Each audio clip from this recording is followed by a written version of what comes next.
They came pounding on my door at sunrise, dressed like cops, shouting that my wife was under arrest.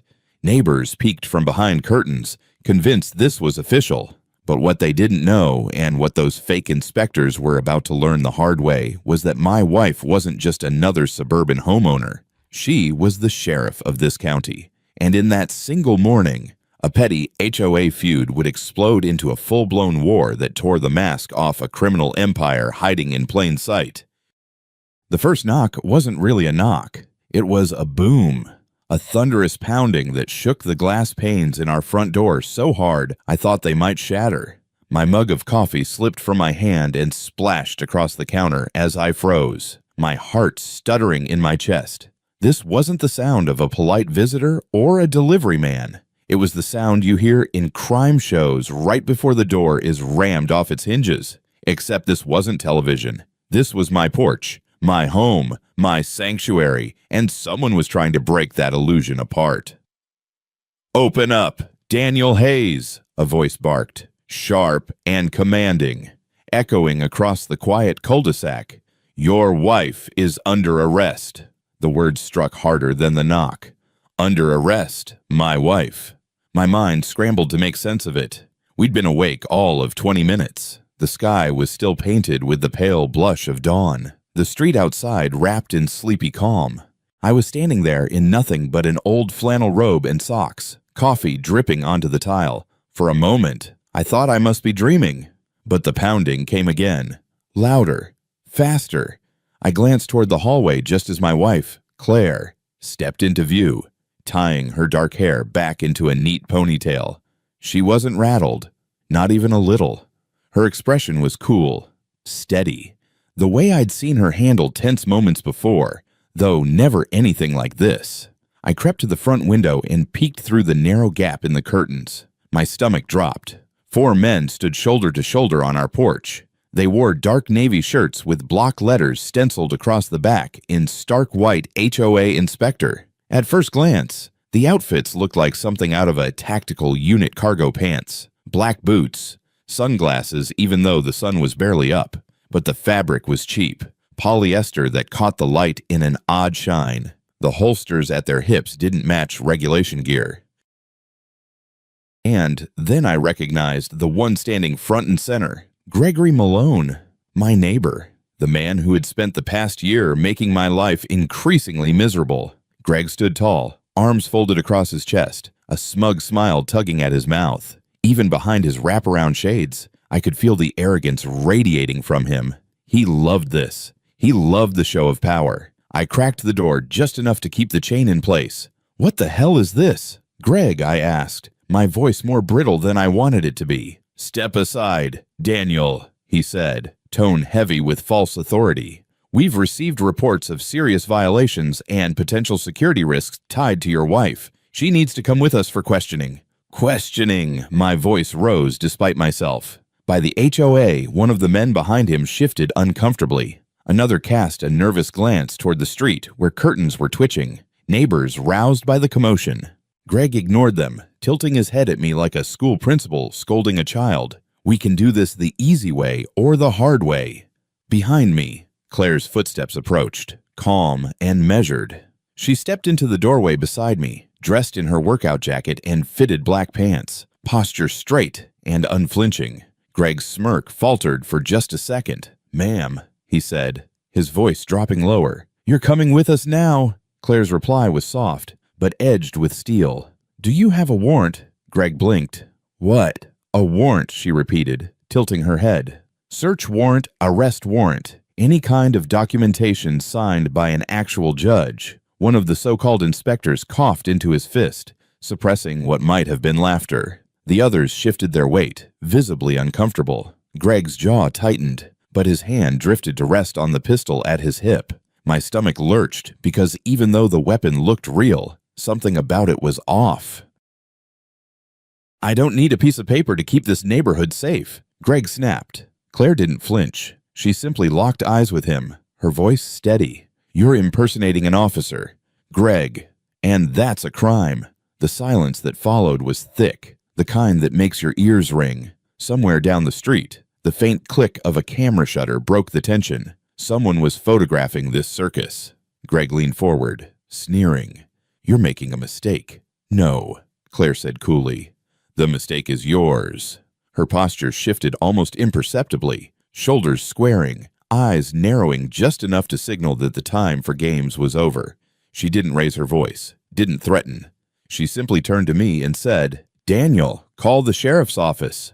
Ask for the duty sergeant. Tell them we have 4 armed men impersonating officers on our porch. My hand twitched toward my phone, but Greg's snarl stopped me cold. His lips peeled back, teeth bared in something halfway between a smile and a threat.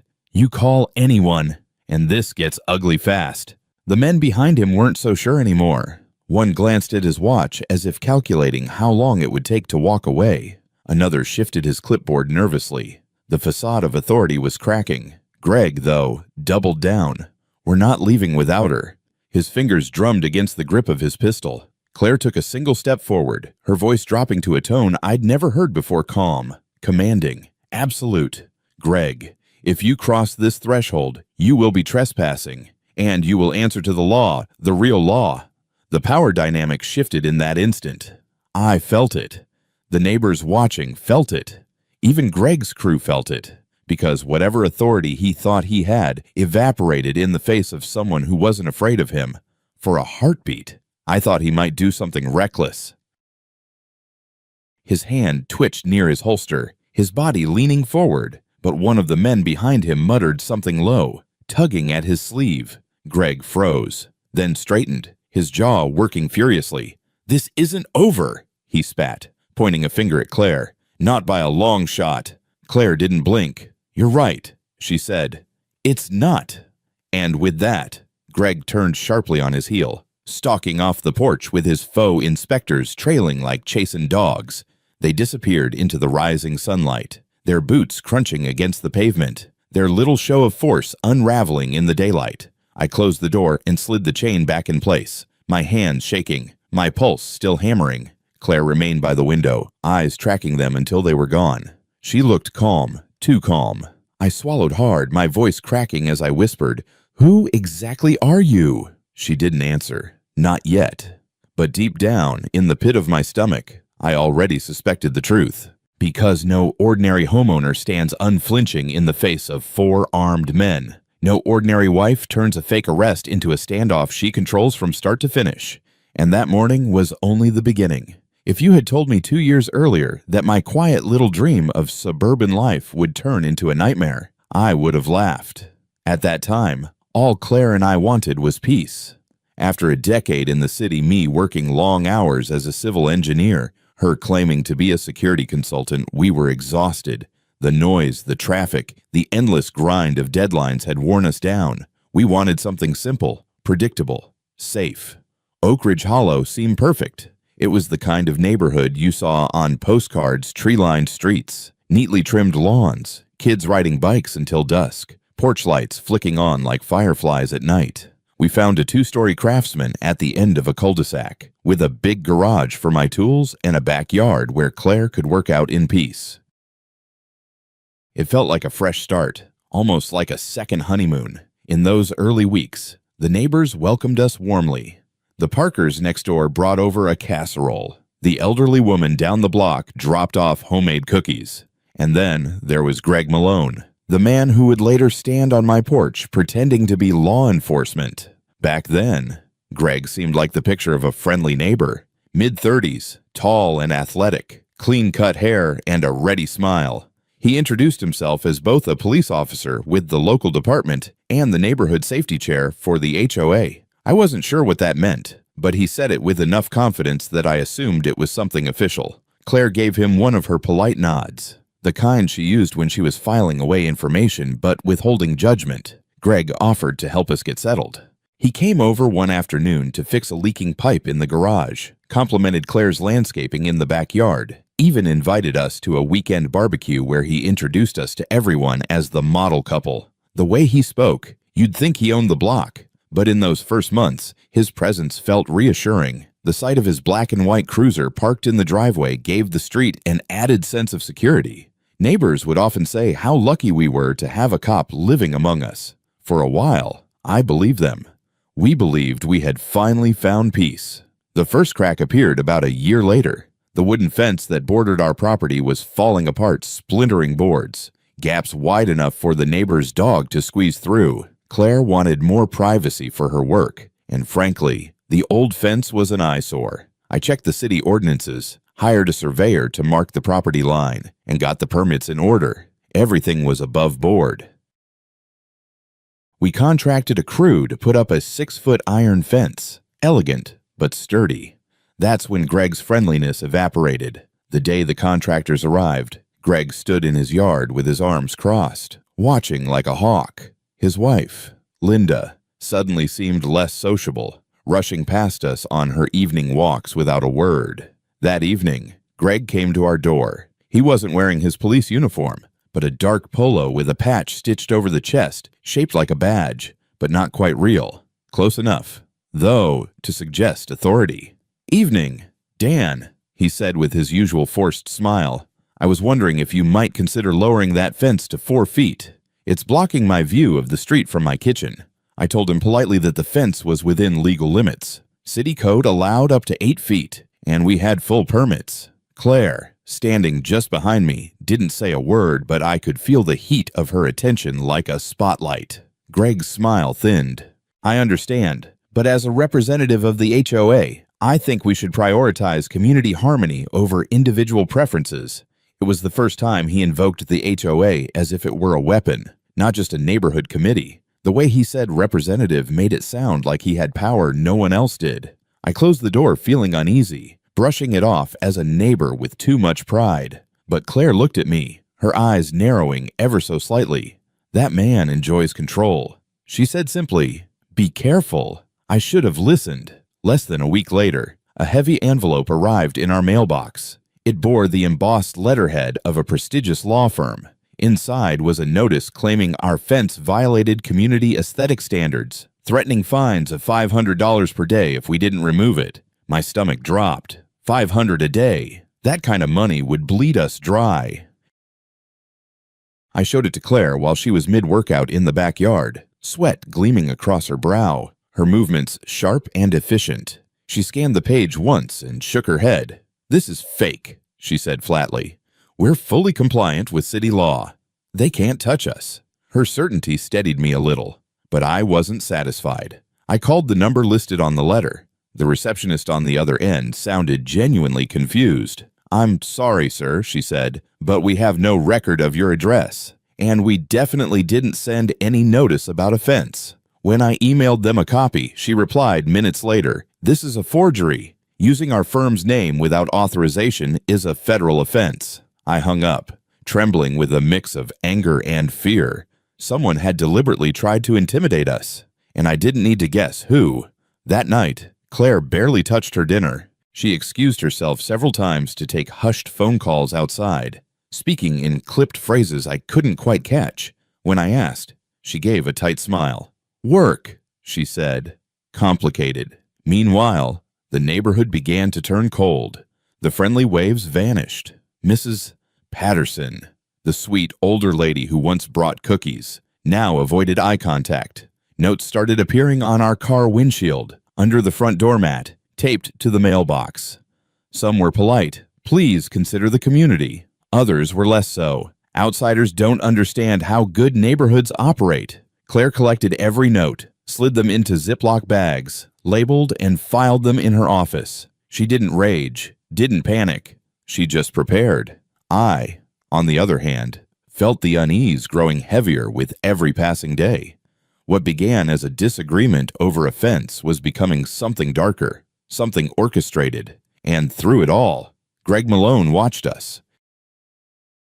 From his yard, from his cruiser, from behind those wrap-around sunglasses, the man who once shook my hand at a barbecue now looked at me like prey.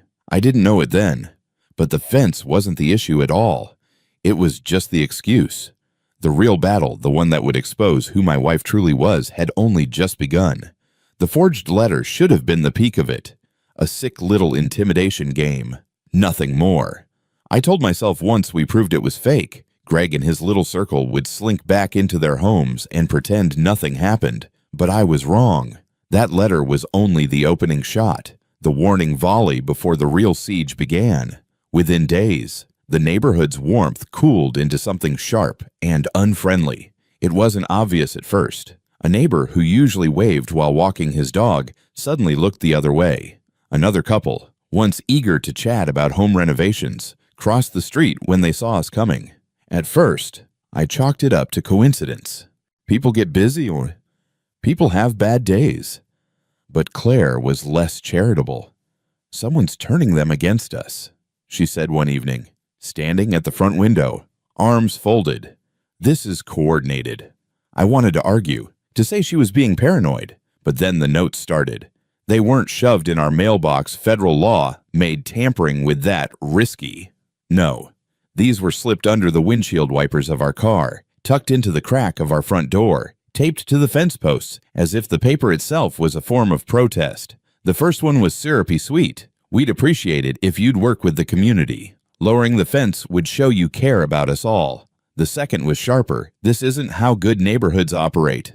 Outsiders don't belong here." By the fifth or sixth, the handwriting had changed, but the message stayed the same: comply or be cast out.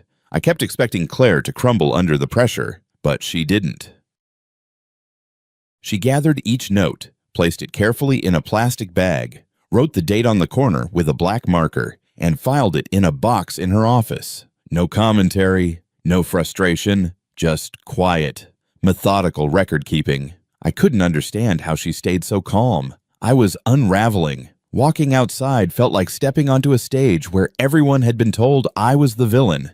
Conversation stopped when I approached. Laughter died mid-sentence. Even kids, once quick to wave as they biked past, now pedaled faster, their parents watching from porches with narrowed eyes. Then came the incident with the HOA meeting. It was a Saturday afternoon when I stepped outside to grab the mail and saw Greg setting up folding chairs right on the strip of grass across from our house. He'd propped up a sign against one of the chairs: "Neighborhood Security Chairman, HOA Emergency Session."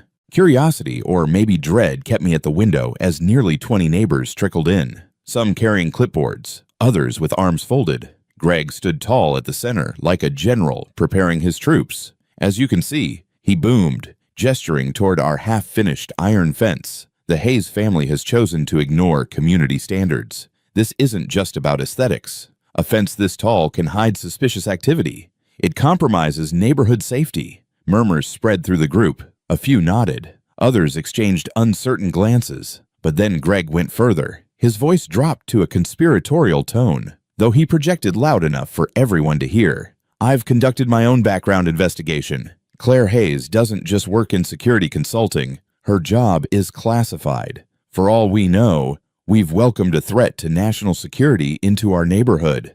I felt the blood drain from my face. At my side, Claire was motionless, her eyes fixed on Greg through the window. Her hands were relaxed at her sides, but her jaw was clenched, and I could see the storm gathering behind her calm expression. "He can't say that," I hissed. "That's defamation." "Oh, he can," Claire murmured, her voice low and controlled. "But he just made the biggest mistake of his life." Something in the way she said it sent a chill down my spine. It wasn't bravado. It was a promise. That night, Oak Ridge Hollow felt different. The easy laughter of kids playing tag on the sidewalks was gone. Porch lights burned, but fewer doors were open. People walked in tight clusters, whispering.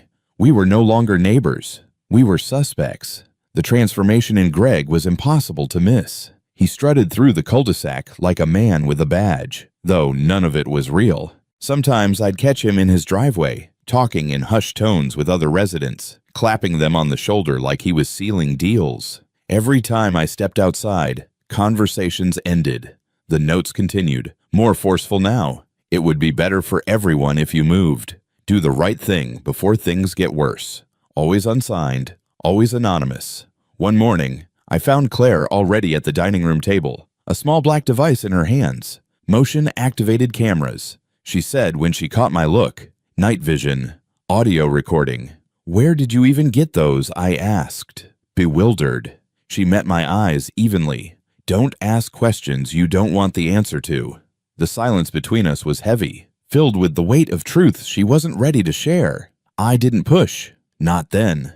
Days blurred into nights, each one a little more tense than the last. Greg's influence spread, and our circle of allies shrank. What once felt like home now felt like occupied territory.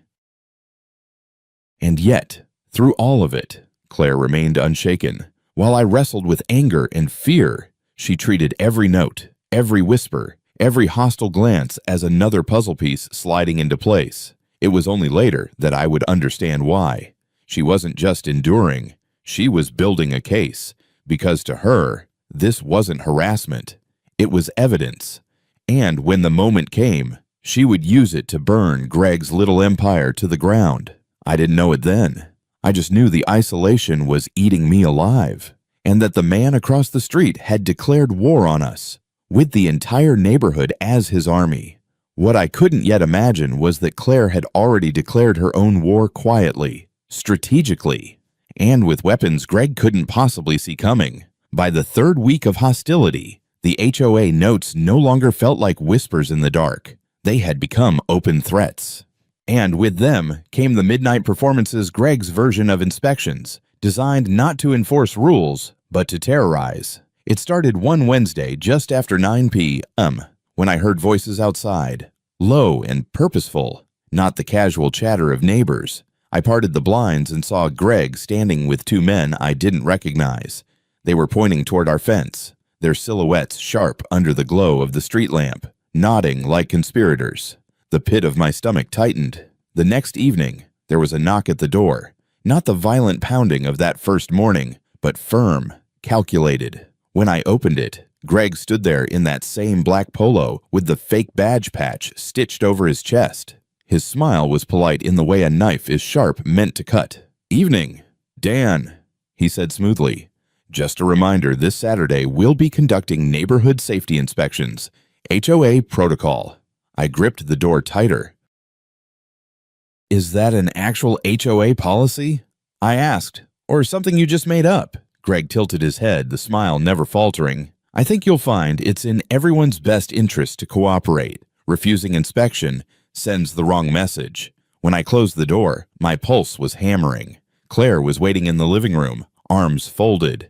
"He's escalating," she said simply. That night, she scrolled through her phone with a furrowed brow, speaking in a low tone to someone I couldn't hear. When she hung up, I asked, "What happens if we refuse his inspection?" Claire met my gaze, steady and unflinching. "We let him come, but I'll be ready." I didn't understand what she meant until the inspection arrived early at 2 in the morning. The power cut first. Every house on the street blinked into darkness at once, the hum of air conditioners and refrigerators vanishing into a heavy, unnatural silence. Then came the crunch of boots on gravel, a low murmur of voices, the metallic click of our side gate latch being lifted. I jolted awake, adrenaline flooding me. Claire was already out of bed, fully dressed in dark athletic clothes, her posture straight, her movements calm, deliberate. "Stay here," she ordered. The tone wasn't a suggestion, it was command. But I followed anyway, creeping behind her as she descended the stairs. Greg's knock thundered against the front door, shaking it in its frame. "HOA inspection," he barked, loud enough to wake half the block. "Open up." Claire didn't rush. She moved like she was heading into a meeting she had already prepared for. Every step measured. She flipped on the porch light. Its yellow glow washed over the figures outside. 4 men, all dressed in navy shirts with HOA inspector plastered across their backs in white block letters. 2 had clipboards tucked under their arms. 1 gripped a flashlight like a baton. And Greg stood front and center, his hand resting casually on the pistol at his hip. Claire unlocked the deadbolt but kept the chain in place. Her voice was even, polite. "Can I help you, gentlemen?" Greg's smirk widened. "We've had reports of unusual activity. HOA protocol says we inspect immediately when there's a potential security issue." At 2 in the morning, Claire asked, one eyebrow raised. "Some things can't wait." He leaned in slightly, his voice lowering. "Now, we can do this quick and easy, or show me the paperwork."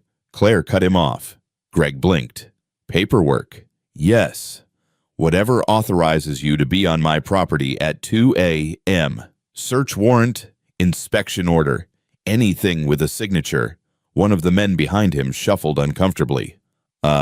Greg. Quiet. Greg snapped without looking back. He refocused on Claire. I don't need to show you anything. I'm law enforcement. This is my jurisdiction. Claire tilted her head slightly, almost curious. Your jurisdiction. That's right. Greg puffed up, shoulders squared. I've been keeping this neighborhood safe long before you moved in. And I don't need some, The porch light caught a subtle gleam on Claire's jacket collar, a small, silver badge-shaped pin. My breath caught. Greg's eyes flicked to it, then back to her face. You're on my property, Claire said evenly, in the middle of the night, without a warrant, armed, and impersonating an officer. That's a long list of felonies for you, Greg. For a long moment, no one moved. The tension was razor-sharp. Even the air seemed to hold its breath. Greg's jaw clenched. His fingers twitched near his pistol. I thought he might actually do it, cross that threshold, push inside. But then Claire's voice dropped, calm and deadly serious. Greg, if you take one more step, you'll be leaving here in the back of a real police cruiser. The other men exchanged uneasy glances. One stared at his shoes. Another glanced toward the street, as if calculating how fast he could slip away. Daniel, Claire said without looking at me, call the sheriff's office. Tell them we have 4 armed individuals impersonating inspectors on our porch. Ask for the duty sergeant. My hand shook as I fumbled for my phone, but Greg finally snapped. His face flushed crimson, lips curling into a snarl. You're making a mistake, Claire, he spat. No, she replied, her voice like ice. The mistake is yours. The silence stretched taut as wire. Then, at last, Greg jerked his chin at the others. Let's go. They peeled off the porch, boots crunching angrily down the driveway. At the end of the street, they melted into the shadows. A moment later, the power flickered back on, the hum of air conditioners and refrigerators returning like nothing had happened. I closed the door, my heart still slamming against my ribs. Claire remained at the window, her eyes locked on the street long after Greg had vanished. Finally, I found my voice. What the hell was that? Who are you? Claire didn't answer right away. She walked into the kitchen, set the kettle on the stove, and only when the water hissed to life did she turn back to me. You've been asking yourself questions about me for a while now, haven't you? She said quietly. Her tone wasn't accusatory. It was matter of fact. And in that moment, I knew the life I thought I understood, the quiet suburban dream, was about to unravel completely. Because my wife wasn't just a homeowner. She was something more. Much more. The kettle began to hiss, steam curling upward in a thin ribbon. Claire stood across from me, her hands resting on the counter, eyes locked onto mine with a calmness that both reassured and unsettled me. I was still shaking from the confrontation at the door, my chest tight, my robe clinging to me with sweat. Outside, the neighborhood was quiet again, but not in the comforting way it used to be. It was the silence of people holding their breath, waiting for the next explosion. Finally, Claire spoke. My name is Claire Hayes, she said, her voice steady, deliberate, and I'm the elected sheriff of this county. I stared at her, my brain scrambling to process what she had just said. Sheriff, not consultant, not security advisor, not the vague job title she'd always tossed around when people asked. Sheriff. You're serious, I stammered. Yes, she replied simply. 15 years in law enforcement and in the sheriff's office. I was elected last year. She let the words hang in the air, waiting for me to catch up. I sank into a chair, my head spinning.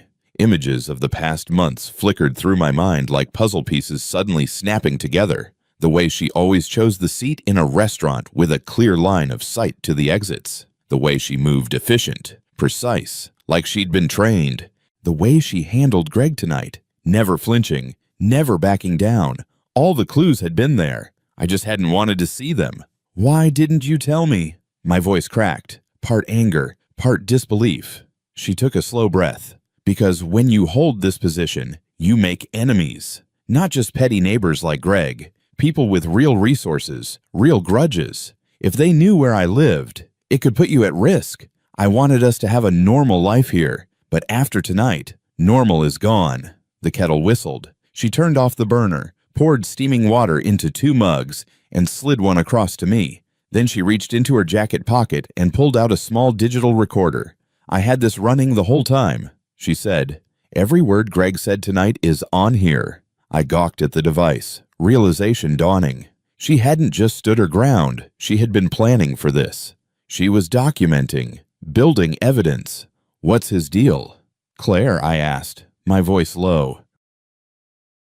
"Why go to these lengths? What does Greg really want?" Her eyes hardened. "Control. And maybe more than that. Men like him don't impersonate cops and stage midnight inspections because of a fence.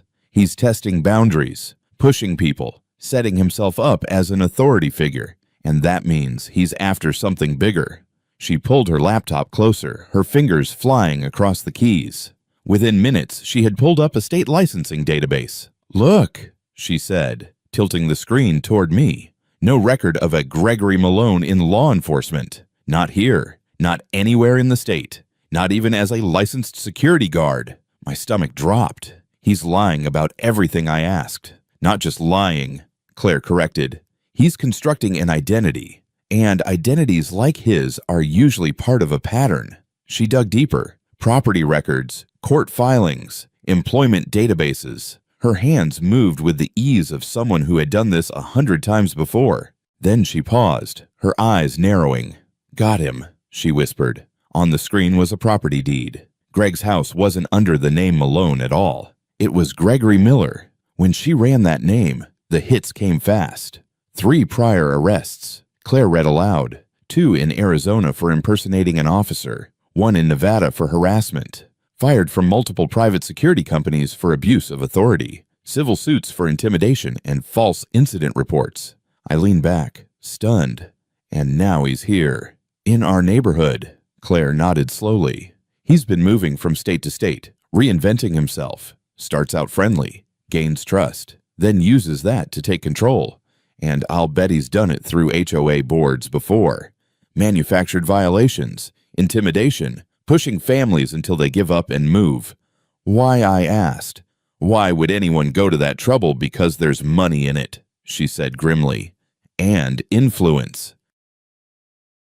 If you can control a neighborhood, you can control property values, force sales, and flip houses for profit. And people like Greg don't act alone. There's usually someone higher up pulling the strings." The idea chilled me. Suddenly, our fence wasn't just a fence. It was leverage, a tool in a bigger scheme. Claire leaned back in her chair, her jaw set. "Greg thinks he's in control, but he doesn't realize every stunt he pulls just gives me more evidence. He's going to overplay his hand. And when he does, I'll be ready." I sat there, clutching my mug, trying to absorb it all. My wife, the woman I thought I knew, wasn't just a homeowner caught in a feud. She was the sheriff of the county, running a covert counteroffensive against a fraud who had turned our neighborhood into his playground. For the first time in weeks, I felt something other than fear. I felt the faint stirrings of confidence. Because if Greg had declared war, he had picked the wrong target. Claire took a sip of her tea, then gave me a small, dangerous smile. "Tomorrow," she said, "I start digging. And by the time I'm done, Greg Malone will wish he never heard my name." I believed her, because I finally understood who I was married to, and it terrified me almost as much as it reassured me. The next morning, I came downstairs expecting to see Claire sipping coffee, maybe trying to shake off the tension of the night before. Instead, she was already at the dining room table, laptop open, notepad covered in sharp, deliberate handwriting. She didn't even look up as I entered. Her eyes were fixed on the screen, scrolling through lines of data that might as well have been written in code. "Morning," I said, still groggy. Without looking away, she replied, "Greg Malone doesn't exist. At least, not on paper. But Gregory Miller does. And he's dirty." That woke me up faster than caffeine. I shuffled closer, peering over her shoulder. On the screen were records arrest reports, old employment files, and addresses stretching across Arizona and Nevada. She tapped the screen with one finger. 3 arrests, all for impersonating law enforcement. civil suits for intimidation, fired from multiple security companies. He moves every few years, reinvents himself, then worms his way into local HOAs. Always the same pattern, makes himself indispensable, then uses fear to gain control. My stomach turned. So what's he after here? Claire leaned back, eyes narrowing. Money, power, maybe both. But he's not working alone. I found connections to a man named Victor Haynes, real estate investor with a history of targeting military families. Buy low, flip high. Greg manufactures the pressure, Haynes profits. I rubbed my temples, and we're caught in the middle. She gave me a small, tight smile. No, we're not caught. We're bait. The word sent a chill down my spine. That afternoon, Claire retrieved 3 small black devices from a locked drawer in her office. Cameras, professional grade, motion activated, with night vision and audio capabilities. She handed one to me. We're installing these today. One in the maple tree out front, one under the eaves, and one inside near the door. I stared at the device in my hand. You just had these lying around. Her look said everything. Don't ask questions you don't want the answers to. By nightfall, the cameras were live, their tiny red lights blinking.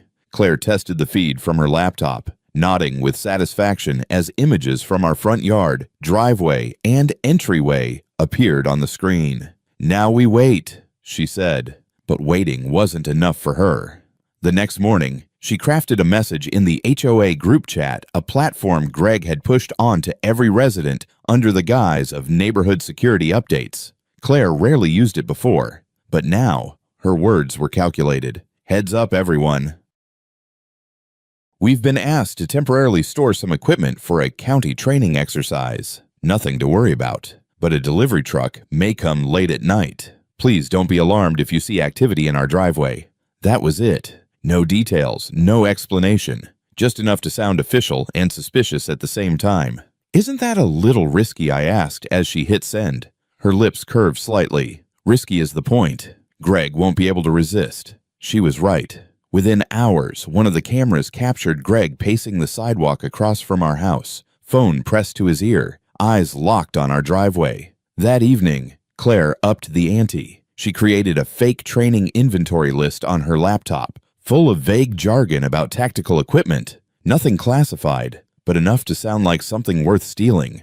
Then she left the document open on the screen, angled perfectly so it could be seen through the window. I raised an eyebrow. Now you're just putting on a show. Exactly, she said with a sly smile. People like Greg need a story to justify their actions. I'm giving him one. The next morning, the front yard camera caught him leaning against our window at sunrise, angling his phone to take photos of the laptop screen. Claire downloaded the footage, labeled it carefully, and filed it away. Step 1 complete, she said. That night, she made a call on a secure channel, introducing me to someone she only referred to as Rodriguez. His voice on speaker was low, steady, and full of authority. Your guy's definitely still active, Rodriguez confirmed. Goes by Miller, Malone, Mitchell, different states, different names. Works for Haynes. We've been trying to pin them down for years. If you can tie his impersonation stunts to Haynes's companies, we can move on federal charges. Claire's pen scratched across her notepad. Leave that to me. The next 2 days blurred with preparation. She drafted a fake memo addressed to herself from the County Tactical Training Division. It spoke vaguely of relocating a high-value asset for temporary storage. Then she printed it and left it in our unlocked mailbox. By nightfall, it was gone. The following morning, our driveway camera caught Greg meeting with a man in a silver SUV. They passed the paper back and forth, pointing toward our house. Claire zoomed in on the license plate, her jaw tightening. That's Haynes's car, she said. He's here. That evening, she dropped another post into the HOA chat.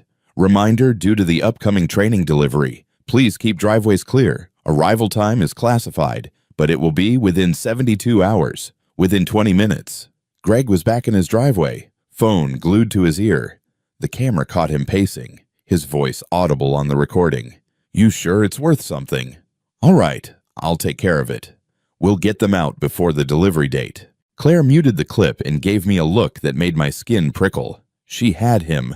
At dinner, I finally asked the question that had been gnawing at me. What happens if this blows back on us? If they figure out you're baiting them? She set her fork down, met my eyes, and said calmly, "Then we move to step 3. And what's step 3? Her lips curved into a small, cold smile.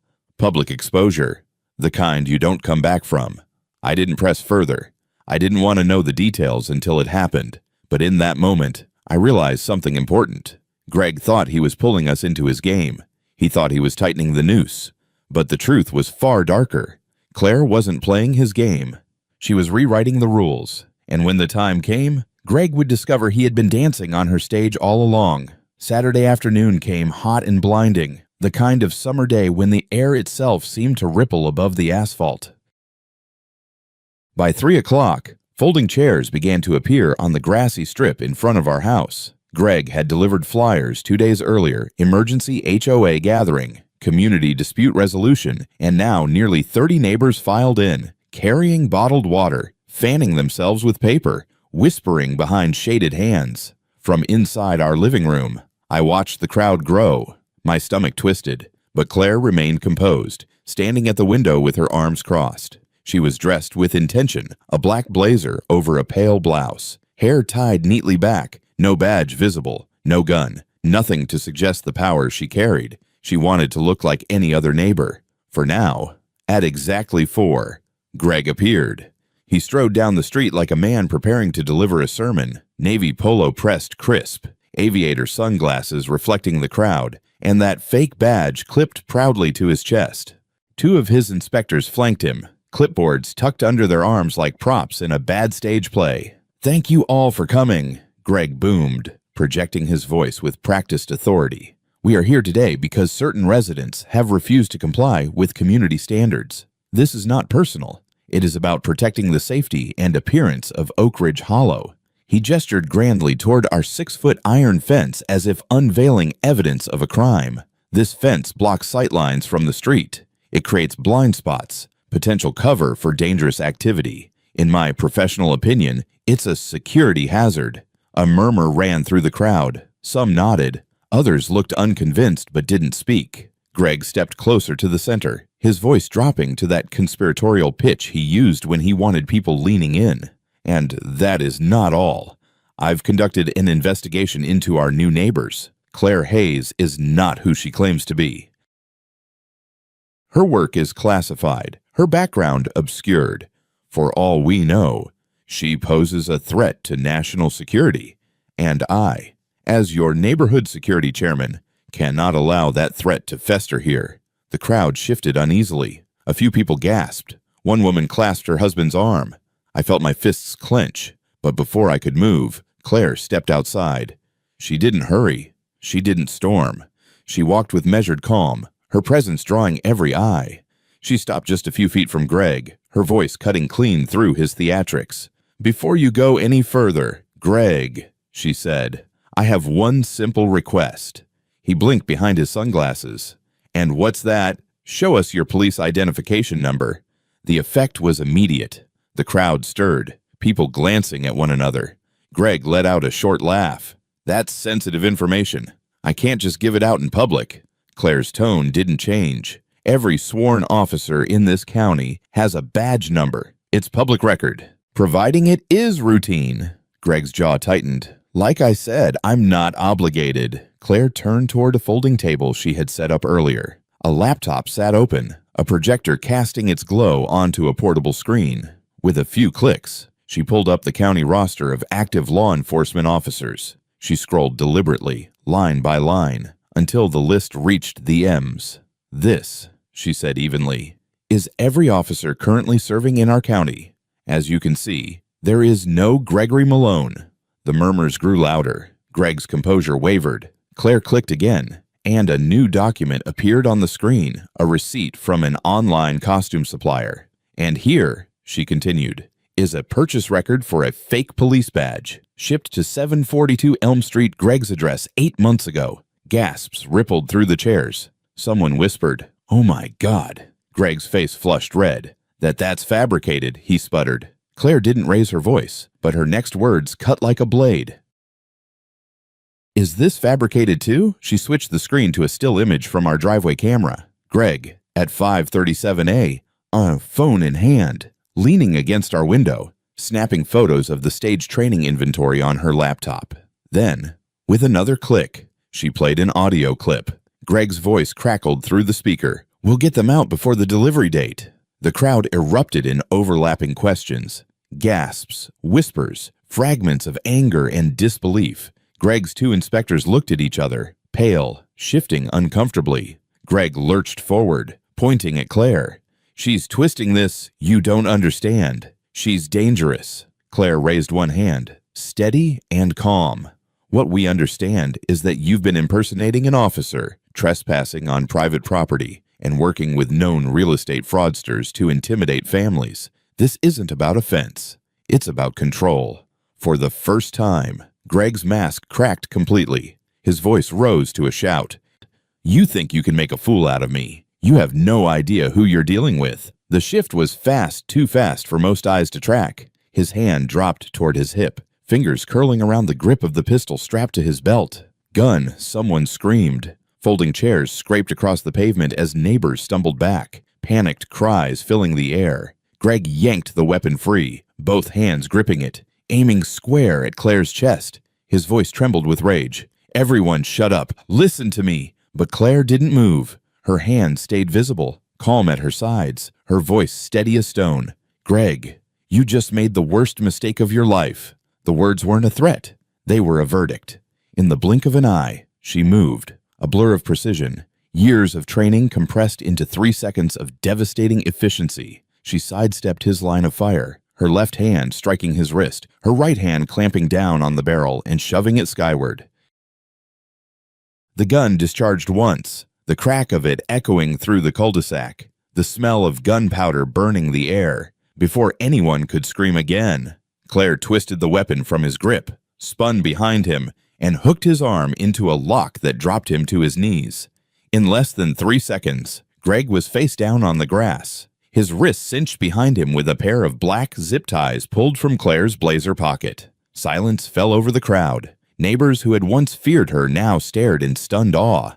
And then, slowly, someone began to clap. It spread hesitant at first, then building into applause that broke the tension like a dam giving way. Greg thrashed, spitting curses. You think this is over? You have no idea how deep this goes? Claire's knee pressed firmly between his shoulder blades. Her voice rang out, clear and strong. Gregory Miller, also known as Malone, you are under arrest for impersonating an officer, aggravated assault with a deadly weapon, and conspiracy to commit fraud. Every phone in the crowd was raised now, capturing the moment. His downfall wasn't just witnessed. It was recorded, undeniable, and as the deputies' sirens wailed in the distance, drawing closer, I realized something with a chill that went bone deep. Greg's last words weren't just rage. They were a warning. This fight wasn't over. Not by a long shot. The sirens arrived within minutes, flashing red and blue lights reflecting off every window on the cul-de-sac. Neighbors parted like waves as 2 sheriff cruisers screeched to a stop, doors flying open, deputies storming out with weapons drawn. For a heartbeat, the whole neighborhood looked like the climax of a crime drama, except it was real. And my wife was the one holding the villain down. Claire didn't flinch. She calmly disarmed Greg, cleared the chamber of the pistol, and handed it grip first to a deputy. Weapon is secure, she said in that clipped, professional tone I had never heard from her at home but recognized instantly as law enforcement command presence. Detective Maria Santos, a compact woman with sharp eyes, stepped forward. She took one look at Greg red-faced, zip-tied, spitting curses, and then at Claire. He's been on our radar for months. You just handed us the probable cause we needed. Greg was hauled to his feet, wrists still bound, and shoved toward the back of the cruiser. He didn't fight, but his glare was poisonous. Before they loaded him in, he twisted his head toward Claire. You were targeted long before you moved here, he hissed. When they send someone else, it won't be me you're dealing with. Claire didn't blink, but I saw the flicker in her eyes, the way her jaw tightened. It wasn't fear, it was calculation. The deputies pulled away, the neighborhood buzzing with nervous chatter. Neighbors who had avoided us for weeks now swarmed, some thanking Claire, others gushing in disbelief. A few even apologized for doubting us.